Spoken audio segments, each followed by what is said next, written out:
New reporting from Politico tonight reveals President Trump is growing fed up with his personal lawyer, longtime friend from New York. That would be Rudy Giuliani. Politico tells it this way, quote, Trump was apoplectic after a pair of weekend media interviews by his personal lawyer in which Giuliani said that the president had been involved in discussions to build a Trump Tower in Moscow through the end of the 2016 campaign, a statement that enraged Trump because it contradicted his own public position. Trump spent much of Sunday and Monday fuming to aides and friends about his lawyer's missteps. Asked who in the White House is responsible for handling Giuliani's missteps, a White House aide said, handling Rudy's expletive ups, use your imagination, takes more than one man.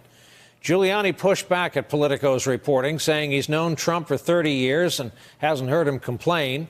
Meanwhile, last night, Giuliani was asked by The New Yorker if not always being truthful while working for Trump might impact his legacy. His answer was interesting. Quote, I'm afraid it will be on my gravestone. Rudy Giuliani, he lied for Trump. Somehow, I don't think that will be it. But if it is, so what do I care? I'll be dead. I figure I can explain it to St. Peter. He will be on my side because I am, so far, I don't think, as a lawyer, I ever said anything that's untruthful. I have a sense of ethics that is as high as anybody you can imagine. Let's talk about it, shall we, with our next guest. Cynthia Oxney's back with us, former federal prosecutor and a veteran of the Justice Department, who's nodding her head back and forth. Have you ever seen anything like this? No, I've never seen anything like it. You know, there's a lot of talk about what possibly is the value added of Rudy. And one is, you can make an argument, oh, he gets facts out in advance. And he works for free, I should add that. But let's look at, he works for free, that's another good one.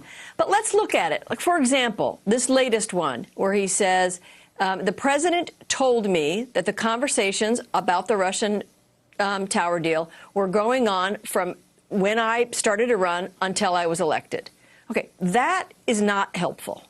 Right? He could have said, we answered the questions to Robert Mueller in a broad way because the president wasn't sure, so we did it up till the election. That is a factual base. That's getting a fact out.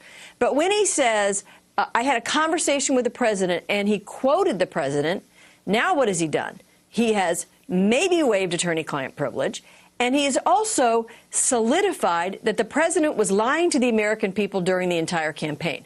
I would view that as not helpful. And no wonder everybody in the White House is mad. Remember, it was about a month ago that they were saying the entire legal strategy was basically, Jesus, take the wheel. I can't do this on my own. And of course they're mad. If they're not mad, they're not thinking. Hey there, I'm Chris Hayes from MSNBC. Thanks for watching MSNBC on YouTube. If you want to keep up to date with the videos we're putting out, you can click subscribe just below me or click over on this list to see lots of other great videos.